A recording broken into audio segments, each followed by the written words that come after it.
რა უშლის საქართველოს წინსვლაში ხელს? ალბათ ამაზე ბევრი გიფიქრიათ და მეც ჩემი პროფესიული გადმოსახედიდან ამ თემაზე ბევრი ვიფიქრე და მინდა ჩემი ხედვა შემოგთავაზოთ.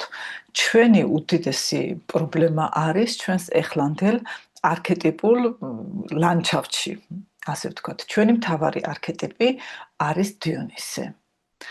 საქართველოს ისტორიის პერიოდში კი, როცა ჩვენი ქვეყანა და მე ვამბობ ქრისტეშობამდეც უნდა ყოფილიყო ძალიან ძლიერი, ბევრად დიდი და როგორც გათხრებიდან მოპოვებული არტეფაქტები გვიჩვენებენ, უნდა ყოფილიყო ქვეყანაში ძალიან დიდი, კარგად განვითარებული, როგორც რკინის წრთობა, იარაღების დამზადება, ოქრომჭედლობა, ანუ ოსტატი და ასევე ქვეყნის აღმშენებლობა და მიწათმოქმედება, რომლის ქვეყანთაც მოიხსენიებით ძველ წყაროებში, ეს უნდა ყოფილიყო აუცილებლად აპოლონი და ღვინის ქვეყანთაც მოიხსენიებით და ეს კი არის დიონისე და მინდა ეხლა დიონისე დაგეხასიათოთ. მინდა დიონისე დაგეხასიათოთ ერთი ამერიკელი ავტორის ჯინ შინო და ბოლენის წიგნის მეშვეობით. ეს ქალი საქართველოში არ ყოფილა და შეიძლება არც კი იცის თუ ვარსებობთ. შეიძლება ცოდნით კი იცოდეს, მაგრამ არ გვიცნობს. მან მითოლოგიაზე დაყრდნობით და სხვადასხვა მასალების მოკრებით დაახასიათა ის მამაკაცის 8 არქეტიპი და მისი კონცეფტის დახმარებით მუშაობ მე როგორც რამდენიმე კიდე სხვა კოლეგა გერმანიაში. მოდით ახლა დავახასიათებ დიონისეს და თქვენ დამიწერეთ თუ ამ დახასიათებაში თქვენ რა გეცნოთ. დიონისე არის ბახუსის ღმერთი, ექსტაზის და ღვინის ღმერთი.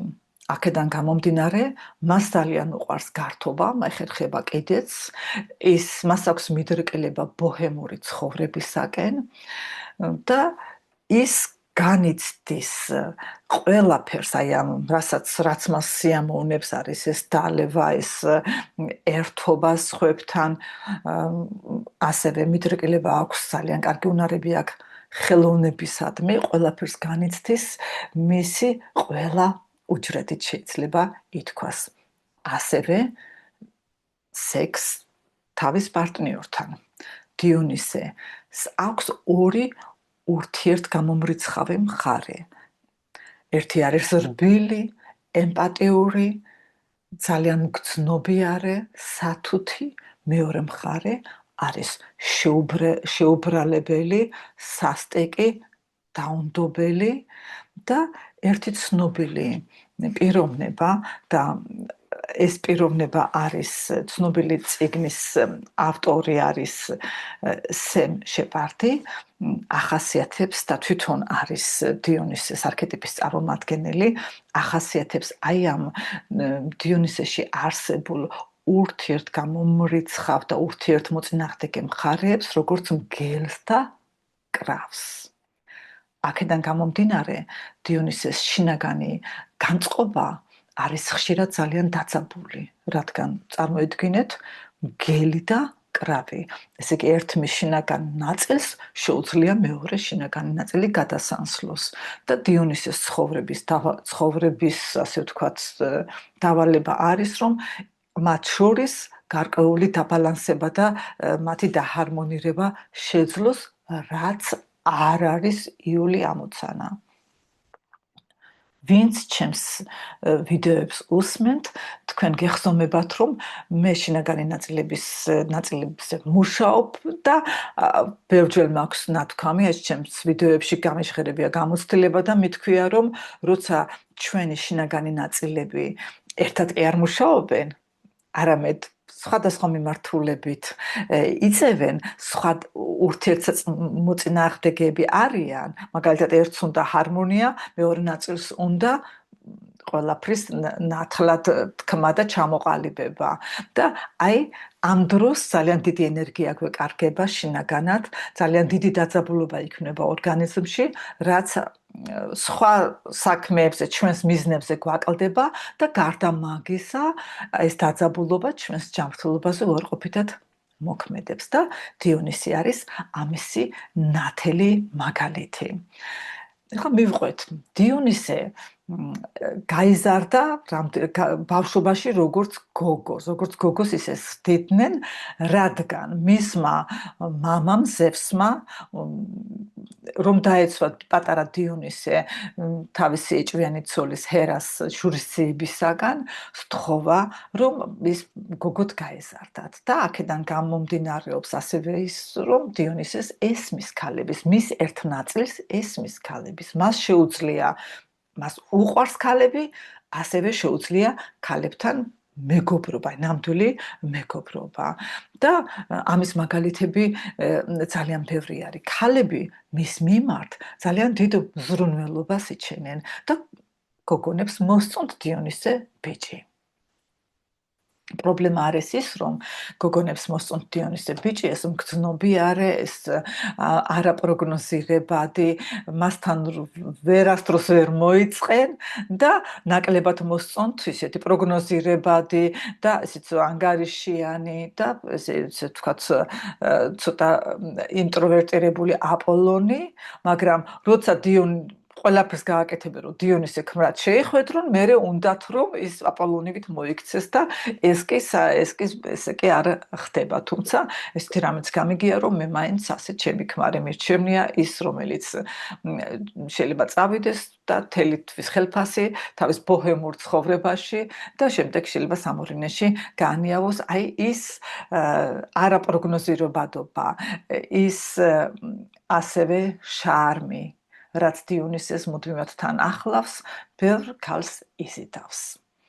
მასში ქალები ხედავენ და ავტორი ამბობს ღვთიურ ბავშვს, მე კი ჩემი დაკვირვებით უფრო ესე მოვარგებ ჩემს დაკვირვებას და ვიტყვი, რომ დიონისესში ჩვენ ძალიან გვგრძნობთ შინაგან ბავშვს, რომელიც ჩვენ შინაგან ბავშვთან ასე ვთქვათ ურთიერთობას ამყარებს გაუცნობიერებლად და ამიტომაც დიონისე ძალიან მზრუნველობით არიან განწყობილი ქალების უმეტესობა. აი ეს არის ის ბიჭი, რომელიც თქვათ წავა დალევს, მერე საჭესთან დაждომას მოინდომებს და მეგობარი გოგო, რომელიც თენაცობას ააწრიალებს და მთელ ქვეყანას ფეხზე დააყენებს, რომ აი ის თვალიზის საჭესთან და აი ზრუნავს მასზე ზრუნავს ძალიან დედა, ხშირად უფრო მეტად ზრუნავს ვიდრე სხვა შვილებზე, მას პატიობენ ძალიან ბევრ რამეს, რადგან ძალიან ძნელია რომ დიონისეს დიდხანს იყო გაბრაზებული, მასზე ზრუნავენ დები, შემდეგ მეუღლე, შეიძლება ისეც კი მოხდეს, რომ დიონისე რო სახლში მოვიდეს და თქვათ მისი მიგდებულ გახდელი წინდაზე კონკურენცია ჰქონდეთ, რომელი აიღებს, რომელი დაულაგებს, რომელი მოემსახურება მას.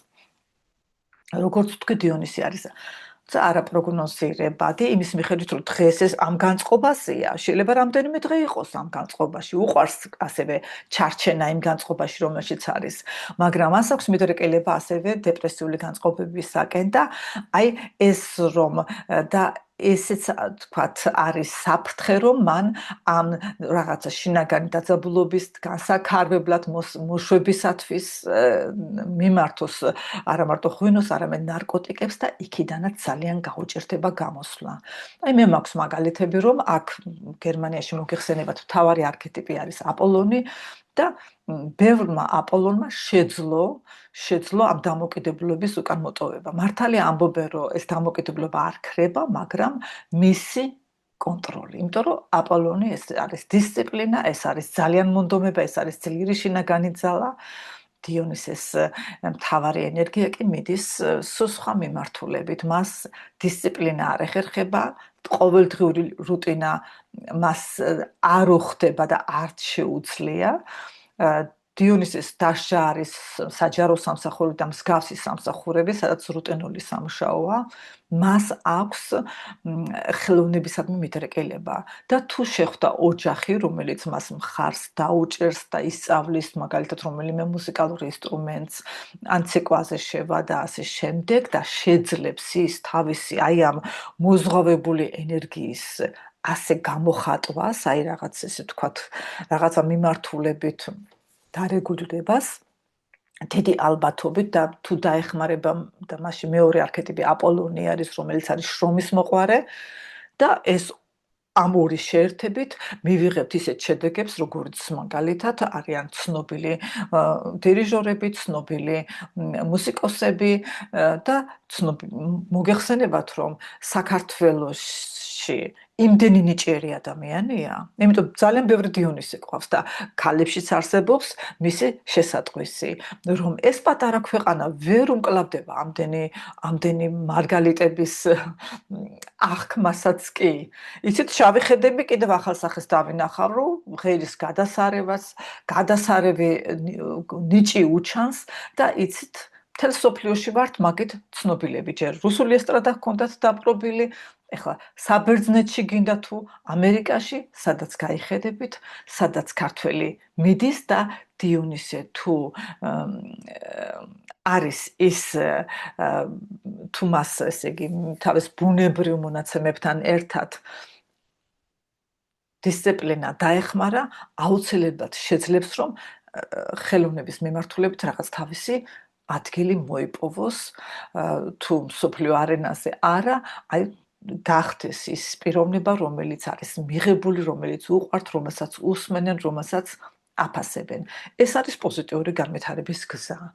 არსებობს ჩრდილოვანი განვითარების გზაც, როცა ის ძალიან ჩარჩება აი ამ ბოჰემურ ცხოვრებაში, როცა მას ჩაითრევს ეს თამაშობა და ნარკოტიკები, როცა ის შინაგანად ვერ შეძლებს აი ამ მგლის და კრავის დაბალანსებას და არის ძალიან გაწბილებული და ეს ამაშლება მოჰყვის პერიოდულად მისი აფეთქებები, რადგან დიონისეს აქვს არქეტიპულად რაღაც მოლოდინი, რომ სამყარო მისდამე გულუხვი უნდა იყოს. ესე იყო მითოლოგიაში. მამა ზევსმა მას არამატო სიცოცხლე აჩუქა, არამედ იცავდა მას მთელი ბავშვობის განმავლობაში და შემდეგ კი უკვდავი გახადა მისი ჩვეულებრივი მოკვდავი დედა, ასევე მისი ცოლი არიადნე. შეიძლება ითქვას, რომ ამდენი რამ ზევს თავისი სხვა საყვარელი შულებისათვის არ გაუკეთებია, როგორც რამდენიც მას გაუკეთა. და აქედან გამომდინარე, აი ბუნებრივად არსებობს დიონისეში ის მოლოდინი, რომ ცხოვრება მას უნდა რაღაცით ეს მისი ყოფა გაუიოლოს. ყველაზე კარგი ვარიანტია თუ მამა ჰყავს ისეთი, რომელიც წამოიწყებს ბიზნესს და შექმნის საფუძველს და შემდეგ შვილსაც გვერდით დაიყენებს, მას ასწავლის და ინერციით, როცა მამა წავა, ის გააგრძელებს აი ამ თავის, ასე ვთქვათ, კომფორტულ ყოფას. ჩვენ გვახსოვს ესეთი მაგალითები, რომ საბჭოური ცხოვრების დროს არსებობდნენ ძალიან მდიდარი ადამიანები და მათი შვილები, კარგი გარეგნობის ბიჭი იყო სასიძო, რომელიც ყველას უნდოდა და მართლაც იქმნებოდა ლამაზი ოჯახი და 90-იან წლებისში, როცა მოხდა იმ ყველაფრის თავზე ჩამონგრევა და ეს სიმდიდრეც ძალიან მალე გაქრა, აი ეს ამ ოჯახების ძალიან დიდი ნაწილი დაიშალა, რადგან სულ სხვა მოცემულობაზე იყო აგებული და ასევე დიონისეც არ ჩავარდა კარგ დღეში საქართველოში, იმიტომ მას გაუჭირდა ორიენტირება. იცით, აპოლონს აი ასეთ სიტუაციაში, როცა ყველაფერი თავზე ენგრევა, ის წავა სათხოთ სოფელში და თავის ცხოვრებას მოიწყობს. არ არსებობს გაჭირვებული და მშიერი აპოლონი. და ის მუშაობის გარეშე არ დარჩება. თუ სამსახურები არ არის, ის თვითონ შექმნის სამსახურს. აი, მაგალითს გეტყვით, ჩემი მეზობელი არის, არც ფული სჭირდება, არც პენსიაც აქვს. პენსიაზე ცოტა ადრე გავიდა, რადგან აღარ მოწონდა იქ სიტუაცია. არანაირი საჭიროება არ არსებობს მისთვის, მაგრამ სოფელში აქვს ნაკვეთი, რომელიც გაქირავებული აქვს სახლიანად და იქ რაღაც ნაწილი ამ ვისაც მიაქირავა უთხრა რომ მას სჭირდებოდა და ფუტკრები ხავს გაჩენილი, ისე რომ და ყიდის ამ თაფლს მარტო ოჯახისთვის, არა და ახლობლებისთვის. აი ეს არის აპოლონი სულ არაფრისაგან წიგნებით და ეს კითხვით და ჯერ კარგად გაერკვია, დააგეგმა და წარმატებით მიდის ეს ფუტკრების ამბავი მასთან.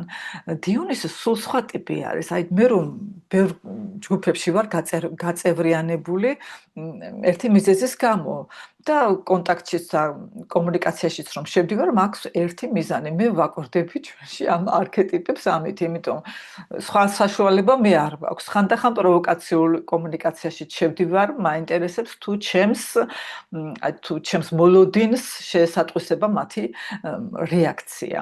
და ახლა დაკვირვებული ვარ, რომ არის ასეთი პოსტები. ვიღაცას აქვს თანხა და უნდა გააშენო, გააკეთოს რაღაცა, რაც ფულს მოიტანს. და უნდა მაგალითად ბაღი გააშენოს. ამ დროს არანაირი წარმოდგენა არ აქვს და კითხულობს რა ხილი გაიყიდება. ესე იგი, აპოლონი რასაც გააკეთებდა, ჯერ შეესწავლიდა ბაზარს, შემდეგ რა ნიადაგია, რა ხილი მინდა, რა ნიადაგი, მე როგორი მინდა თუ არა, შევძლებ თუ არა მოვლას. უნდა იყო და თვითონ მოუარო, აბა თვითონ კი არ მოისხამს და მოვლენ წაიღებენ ესე.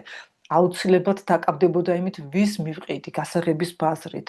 აი, ასე კარგად დაგეგმავდა, რომ მე შეიძლება კი რაღაც მოულოდნელობა მოხდეს, მაგრამ მაინც ბევრი რაღაცა გაანგარიშებული ექნებოდა. დიონისეს კი მოთმინება არ ყოფნის. მას მაშინვე უნდა მეორე წელს უნდა მოგება მისცეს ამ ბაღმა, რაც არ არსებობს.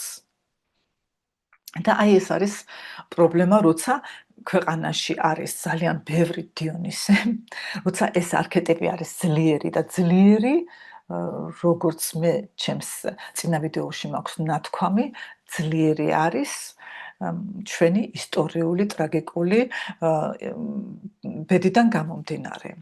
როცა აი თქვენ უბრალოდ ჩაიხედეთ და ნახავთ საქართველოს მე-14 საუკუნეში. ჯერ დიდი თურქობა. ეს იყო მე-11 საუკუნეში, ხო?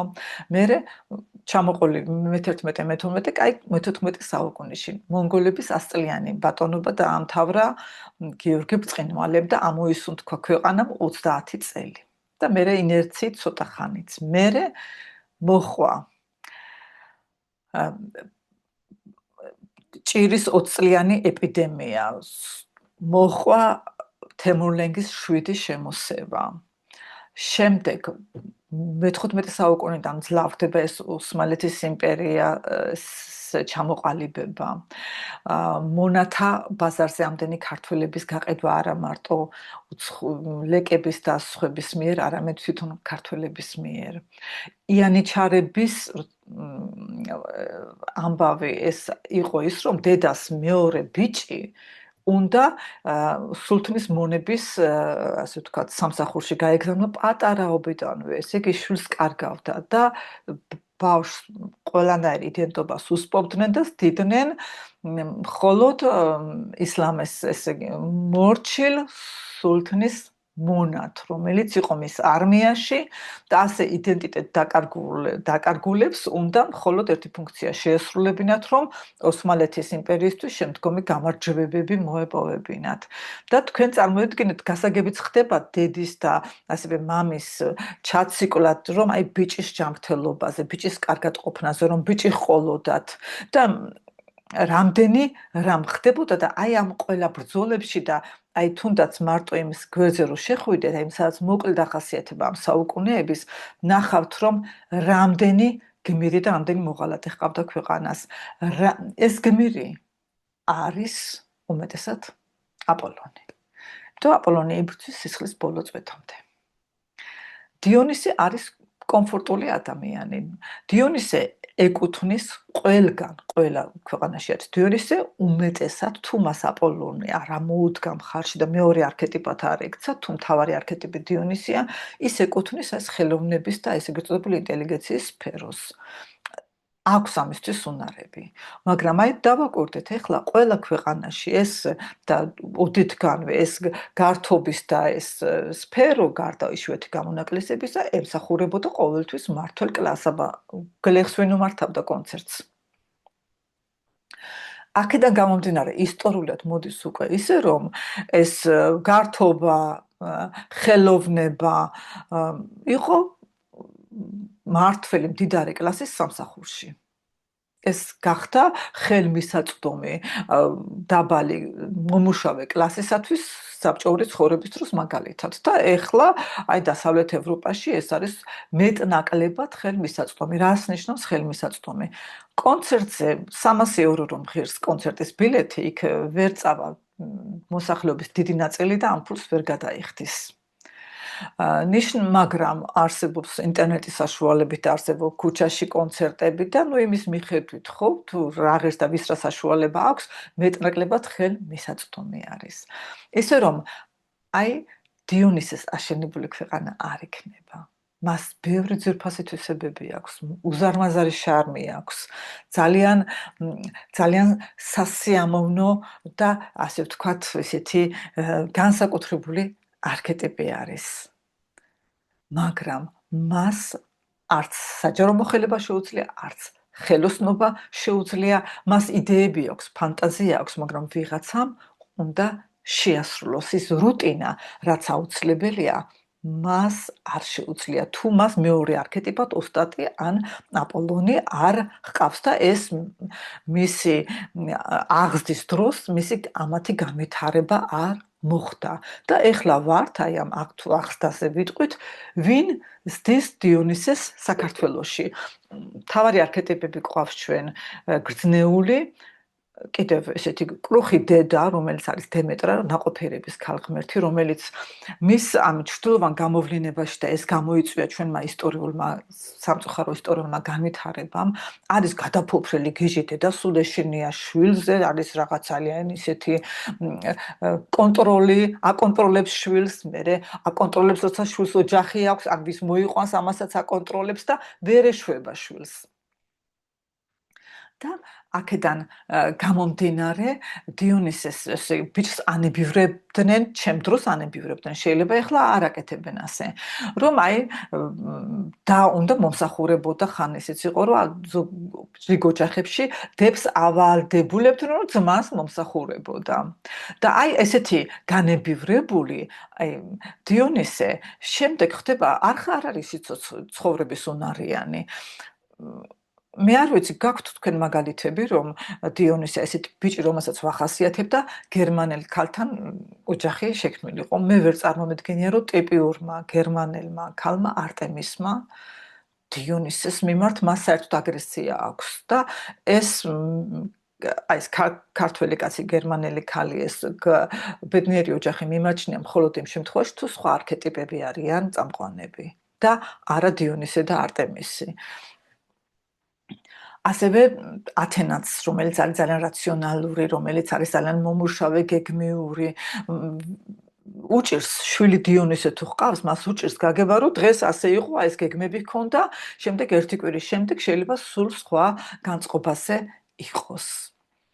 და ეს რასაკვირველია, ხელს საქართველოს როგორც აი ტალანტების სამჭედლოს მუსიკაში, ხელოვნებაში ცნობის ხდის მთელ მსოფლიოში, იმიტომ ამდენი ნიჭიერი ადამიანი გვყავს, რომელიც გადასარევად მღერის, რომელიც მუსიკალური ნიჭი აქვს, თუმით უმეტეს ბეჯითობაც დაემატა, ხო მიაღწევს მსოფლიო სტანდარტებს. მაგრამ გვიჭირს ელემენტარული, რომ წესრიგი გქონდეს ჩვენ ქუჩებში, ჩვენს სადარბაზოებში შედით, თვითონ ჩვენს ლამაზ ბუნებაში გადით და რამდენ დაყრილ ნაგავს ნახავთ, ვინ მოდის, ვინ აკეთებს ამას ჩვენს გარდა. დიონისე აქვს თავისი უარყოფითი მხარე, რომელიც აი ამ ისტორიულმა განვითარებამ კიდევ უფრო გაუმუქა. იმიტომ 90-იან წლებში მას ქვეყანა თავზე ჩამოენგრა და ორიენტირება გაუჭირდა. და მე მგონია, რომ აი ეს შოკი კიდევ აი ინერციით აქამდე მოქმედებს. ეხლა იტყვით თქვენ, რომ რა არის მაინც თუ ჩვენი თავარი პრობლემა არის ის, რომ თავარი არქეტიპი არის დიონისე, ეს არქეტიპები გადადის კი მემკვიდრეობით, თუ აპოლონის და ოსტატის დიდი ნაწილი ამ ტრაგიკულმა ისტორიებმა შეიწირეს და მათი გადაცემა არ მოხერხდა, მაშინ რა არის ჩვენთვის გამოსავალი?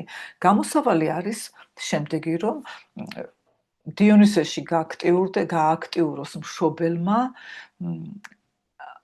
აპოლონი და ოსტატი. ეს ნიშნავს, რომ ეს პასუხისმგებლობის გრძნობა, რაც აპოლონს აქვს და რაც აკლია დიონისეს, ბავშვს თავიდანვე არა სიმკაცრით, არა ყვირილით, არა დამცირებით და დაკნინებით, არამედ სიყვარულით ნელ-ნელა ნაბეჭ-ნაბეჭ საკუთარი მაგალითით და ასევე მტკიცედ დგომით, რომ ეს აუცილებელია განუვითარონ. მე ჩემს ვიდეოებშიც ხომ აქვს ნათქვამი, როგორ თვალი ამეხილა მე თვითონ, ჩემი ამ დედის როლზე, როგორ ვანებივრებდი ჩემს შვილს და როგორ გვიან, მაგრამ შევძელი, რომ მასში ის რაღაც აუცილებელი პასუხისმგებლობა, რაც აუცილებელია ყველა ბავშვს, რომელიც მათ სჭირდებათ და ჩვენ მათ არ ვაძლევთ გასაქანსწრებელ. ვემსახურებით სიცოცხლის ბოლომდე, რომ ეს ჩვენ შვილებს რომ არ უხდებათ, რომ პატარა დიონისეს სჭირდება ძალიან, რომ ჩადგეს შესაძლო დისციპლინაში. ხა ეს არ უნდა იყოს ლაგერული რეჟიმი, მაგრამ ბანაკის რეჟიმი, მაგრამ რომ იყოს ის დისციპლინირებული. და ეს ქართველ დედას ჩემ დროს ძალიან უჭირდა. ბიჭებს ძალიან ანებიურებდნენ, მერე ითხოვდნენ ცოლებისაგან, რძლისაგან, რომ ეს განებიურების პროცესი, ეს მომსახურების პროცესი ესე წასულიყო და იცით, თითქოს არ ეკადრება დიონისეს, რომ თავისი ტანსაცმელი დაალაგოს და თავის ნივთებს კარგად მოუაროს.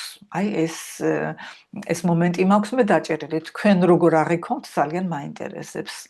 აქვე ვიტყვი, რომ დედოფალი ელისაბედის, ინგლისის დედოფლის, ბრიტანეთის დედოფლის ძიძამ ბევრი აწლეულის წინ გამოაქვეყნა წიგნი, სადაც პატარა ლილიბეტის ესე ეძახდნენ მშობლები ბავშვობა აღწერა და წიგნში იყო ასეთი რამ, რომ როცა ის უკვე ლომეში დაწვებოდა, რო შეხედავდა, რომ ტანსაცმელი არ იყო ლამაზად დაკეცილი, წამოხტებოდა და კიდევ გაასწორებდა. ეხლა შეიძლება ზოგს ესე ეზედმეტოს, მაგრამ სუმცირე რომ თავის პასუხისმგებლობა ჰქონდეს აღებული ბავშვს თავის სათამაშოებზე, ტანსაცმელზე, ეს უკვე ნიშნავს მისთვის პასუხისმგებლობის გათავისებას შემდგომ, პატარა ნივთებიდან იწყება ეს. ეს არის ის, რასაც გაითავისებს და მერე მთელი ცხოვრება გაჰყვება. დიონისეს, როგორც თქვი, ძალიან ემოციური ხასიათი აქვს და ეს მისი ბოჰემური ცხოვრება შეიძლება მას სამწუხაროდ სიცოცხლეთაც კი დაუჯდეს, რადგან ძალიან იოლად შედის ამ ნარკოტიკების მოხმარებაში, გინდა თუ უზომო სმაში და იქიდან გამოსვლა უჭირს. ხო. მოდით ახლა გადავხედავ თუ რა ეგება რაღაცა გამომრჩა თუ არა. მოკლედ აპოლონის სჭირდება ქვეყანას. აპოლონის თვისებები სჭირდება, რომელიც არის მშენებარე და არა მებრძოლი. ხა ბრძოლით საქართველოს თავისი მცირე რიცხოვნებით, ვის უნდა მოერიოს, ჩემი აზრით, შეიძლება თავისავე ძალიან პატარა ქვეყანას. ჩვენს ქვეყანაში გვჭირდება ადამიანი, რომელიც აცნობიერებს თავის პასუხისმგებლობას, რომელიც არის ერთგული, ქვეყნის ერთგული. და ეტყობა ეს პროცესი, უკვე საუკუნეებია რომ მიდის და ამის ნაკლებობა იყო, სხვანაირად დავით აღმაშენებლას ყივჩაღები არ დაჭერდებოდა. ის რაც აპოლონს ახასიათებს, რომ ის არის ამ ზემო დირექტივების ემორჩილება, დიონისე ინდივიდუალისტი არის, ხა როგორ მას შეიძლება მის უმეტეს დიონისეს წარმომადგენელს იუკადრისოს კიდეც, რომ აი ნუ მან ბევრი რაღაცა თითქოს უკეთ იცის, დაბალი თვითშეფასებიდან გამომდინარე და მას ეს ახასიათებს. ამის გადაფარვას ცდილობს ისეთი გამოსვლით, რომ თითქოს ის თავის ძალაში ძალიან დარწმუნებულია, მაგრამ განსხვავებით აპოლონისაგან ეს შინაგანი ჭიდილი მგელს და კრავს შორის მას ძალიან მოწყვლად ძალიან გრძნობიარეს ხდის და ვისაც დიონისესთან ჰქონია ურთიერთობა, მან იცის, რომ დიონისე როდესღაც ძალიან გრძნობიარე აფეთქებები ახასიათებს და ვიტყოდი კიდევ მისი პირადი ცხოვრებიდან, რომ დიონისე აი განიცდის ყველაფერს, რასაც აკეთებს, ეს მუსიკა არის, აი ყველაფერში არის თავისი ესე მთელი არსებით ჩართული, უძღვნის თავს პროცესს. ეს არის მისი განსაკუთრებული ძვირფასი თვისება, რაც მას აძლევს საშუალებას აი ამ ხელოვნების მიმართულებით ძალიან ბევრი სილამაზე შექმნას. ასევე ეს თვისება ახასიათებს მის პირად ურთიერთობას და დიონისეს, როცა ეს არის ესთეტი დაინახავს ლამაზ გოგოს, აენთება, გადაირება, ძალიან მოენდომებს მისი გულის დამორჩილებას და ძალიან დიდი შანსები აქვს, რომ ის მას შეძლებს. და მათ შორის ურთიერთობა რომ მოხდება, ეს ქალი, ახალგაზრდა ქალი დარჩება გაოცებული, შეიძლება თუ მას წინა გამოცდილებები აქვს და ეს ქალბატონი წერს აი ამ წიგნში სწორედ ამას თუ არა შეიძლება მასში ძალიან ისე აი ესეთი მისი ქცევით გააღვიძოს ქალი, რომელიც არ იყო გაღვიძებული და ის აღიქვამს აი ამ დიონისეს აი ამ ექსტაზსადმი მიდრეკილებას, რომელსაც ის ამ ურთიერთობის დროს მის მიძღვნას ამ პროცესისადმი, რომ ეს კაცი მასია გაგიჟებული და გაუკორდება მერე და ვერ დაიჯერებს და გახდება მისი ცხოვრების კითხვა, რომ როგორ შეეძლო ამ ადამიანს იმ სხვისკენ გაეხედა, როცა ჩემთან ესეთი გრძნობით იყო და რაც მან არ იცის, რომ დიონისეს შეიძლება ისიც კი უყვარს, მაგრამ პროცესი უფრო ბევრად უყვარს, ვიდრე კონკრეტული პიროვნება. ის უძღვნის თავს პროცესს, ეს არის სექსი, არის ხატვა, არის მუსიკა, არის ცეკვა და ეს ტიპიურ მაგალითს მოგახსენებთ ბოლოს, წარმოვიდგინოთ ოჯახი, სადაც ცხოვრობს დიონისე, ტიპიური დიონისე, თავის მეუღლესთან ერთად და დიონისეს მშობლებთან ეს წარმოვიდგინოთ, რომ ასეთი სიტუაცია არის. და ის წავა ყოველგვარი წინასწარი გაფრთხილების გარეშე თავის ძმა-კაცებთან, იქეიფებს კარგად, მერე წავდნენ სამურენეში და ამღერებს მთელ თავის თვიურ შემოსავალს. და ამას მოჰყვება ოჯახში უკმაყოფილება, შეიძლება ჩხუბიც და მიპატიჟებულები კი არიან შემდგომ დღეებში ქორწელში და ესე დაძაბულები, მაგრამ გამოწყობილები წავლენ იმ ქორწელში და იქ დალევს 1-2 ჭიქას თავისი შარმით ის გადასარევად იმღერებს, მერე იცეკვებს ისეთი გულით და ისე კარგად მოილხენს, რომ მშობლები იმდენჯერ გაიგონებენ, რომ გაიხარო შენმა გამზდელმა, აევსებათ გულის სიხარულით, მეუღლეც ის გაბრწყინებული, არც ჯერა რომ ისი მეუღლეა ეს. მოკლედ ის რაც მოხდა წინა დღეებში, ეს ყველაფერი დავიწყებულია, სახლში დაბრუნდებიან ბედნიერები და გაცისკრომნებული. აი დიონისეზე გაბრაზება დიდხანს არავის შეუძლია. მას იოლად პატიობენ გადაცდომებს, მაგრამ ცხოვრება ისეთი რაღაცა არის, რომ სულ სხვა თვისებები გვჭირდება ამ ცხოვრების ასაგებად, მარტო ხელოვნება არ კმარა და აქედან გამომდინარე აპოლონის გარეშე, რომელიც მიჩნეული არის ტვინის ერთ ნახევარსფეროთ და დიონისე კი მეორე ნახევარსფეროთ, მხოლოდ აი ამ ორი სინთეზით მივიღებთ იმ წარმატებულ საზოგადოებას, რომელზეც თითოეული ჩვენთაგანი ოცნებობს. და ამ წარმატების გასაღები არის ქართველ დედასთან. სახელმწიფომ შეუძლია რიგი პროგრამები შესთავაზოს, მაგრამ ბავშვის ფსიქიკა და მისი აი ეს არქეტიპის განვითარება და სხვა არქეტიპების განვითარება ხდება ოჯახში მის ადრეულ ასაკში. ისე რომ ქართველი დედის გაღვიძების და მისი აი ამ პრობლემის გაცნობიერების გარეშე ჩვენ იმ შედეგს ვერ მივიღებთ, რომელიც ყველა ჩვენთაგანს გულით გვინდა და იმედია სამყარო დაგვეხმარება ამ ამბავში და მე ჩემი მხრიდან ვცდილობ რომ აი პატარა წვლილი შევიტანო დაე ქართველმა დედამ ის გააცნობიეროს და დაე ქართველმა დედამ შეძლოს თავის შვილს განებივრებასთან ერთად, სიყვარულთან ერთად აი ეს პასუხისმგებლობის გრძნობა და ასევე გარკვეული დონეზე დისციპლინა შესთავაზოს ადრეულ ბავშვობაში. რაც შეიძლება ადრეულ ბავშვობაში, როცა ბავშვის ფსიქიკა და მისი უნარჩვევები ყალიბდება. მე კი მადლობას მოგახსენებთ ყურადღებისათვის. ბედნიერად და ჯანმრთელად იყავით.